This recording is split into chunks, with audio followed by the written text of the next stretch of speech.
सर्व दत्त परिवारास साष्टांग प्रणिपात. शुभप्रभात. दत्त माझा मी दत्ताचा. रचना श्री गुरुदत्त चरणी अर्पण. तसे तर आपल्या हिंदू धर्मामध्ये 12ही महिने हे विशेषच आहेत, पण त्यातल्या त्यात सर्वात विशेष महिना म्हणजे कोणता बरे, सांगता येईल का? अगदी बरोबर, दत्त महाराजांचा अवतार ज्या महिन्यात झाला तो, नाही का, मार्गशीर्ष महिना. हा महिना यंदा 2024 मध्ये 2 डिसेंबर या दिवसापासून सुरू होत आहे. या महिन्यामध्ये दत्त महाराजांची जयंती 14 डिसेंबर शनिवार रोजी आहे. तत्पूर्वी आपण श्री गुरुचरित्राचे पारायण सुरू करायचे असते व उद्यापन पौर्णिमेस म्हणजेच 15 डिसेंबर रविवार रोजी करावे. 7 दिवस पारायण करणाऱ्या मंडळींनी पारायणाला सुरुवात 8 डिसेंबर रोजी करावे.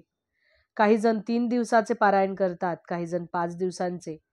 पण शांततेत पारायण करायचे असल्यास 7 दिवसांचेच पारायण उत्तम असते.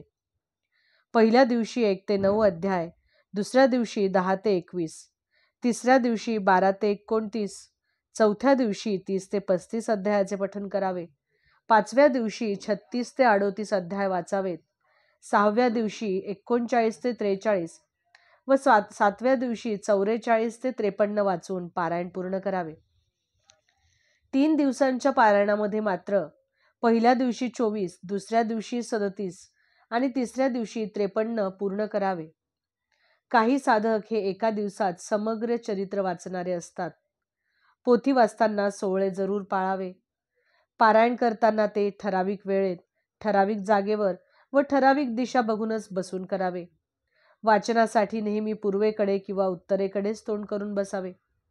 आपल्या देवघरात किंवा जिथे आपण बसणार आहात तिथे चौरंगावर दत्त महाराजांचा फोटो ठेवून त्यास वस्त्रमाळ व पिवळ्या फुलांचा हार घालावा. आपण जिथे बसणार आहात तिथेच समोर किंवा योग्य जागा पाहून दत्त महाराजांसाठीही आसन घालावे. असं म्हणले जाते की आपण पारायण करत असताना दत्त महाराजांची फेरी होत असते. मनोभावे त्या आसनास नमस्कार करून महाराजांचे आवाहन करून शांत व एकाग्र चित्ताने पारायणास प्रारंभ करावा. पारायण करताना कधी एकदा संपते किंवा करायचे म्हणून करायचे असे न करता साक्षात माझी दत्त माऊली समोर बसली आहे व मी माझ्या माऊली समोर तिच्याच लीलांचे वर्णन करत आहे असा भाव मनात आणून ते वाचावे. दर दिवशीचे पारायण करताना मध्येच उठू नये, कुणाशी बोलू अगर काही खाऊ पिऊ नये. पूर्ण आठवडाभर एकही वाईट शब्द आपल्या मुखातून कुणासाठी निघणार नाही याची दक्षता घ्यावी. सतत श्री गुरूंचे नामस्मरण, भजन, पूजन करावे. पारायण करताना एक वेळेसच जेवून एक वेळ उपवासाचे खावे. आमच्या घरी पुरुष मंडळी याचप्रमाणे करतात. पारायण काळात गादीवर झोपू नये. घोंगडी, तीही पांढरी घोंगडी असल्यास झोपण्यासाठी उत्तम. पांढरी वस्त्र परिधान करावीत. ब्रह्मचर्य पाळावे. महानैवेद्य करताना त्यात दत्त महाराजांची आवडती घेवड्याची भाजी करण्यास विसरू नये. माऊलींनो, तसे दत्त परिवारातील बहुतेक जण श्री गुरुचरित्राचे पारायण करत असतीलच, पण जर कुणी असे गुरुबंधू असतील ज्यांनी अद्याप श्री गुरुचरित्र या पवित्र ग्रंथाचे पारायण केले नसेल, त्यांना अगदी कळकळीची विनंती की एकदा आपण करून बघा व अनुभव घ्या. माऊली आपल्या मनातील सर्व इच्छा आकांक्षा नक्की पूर्ण करेल.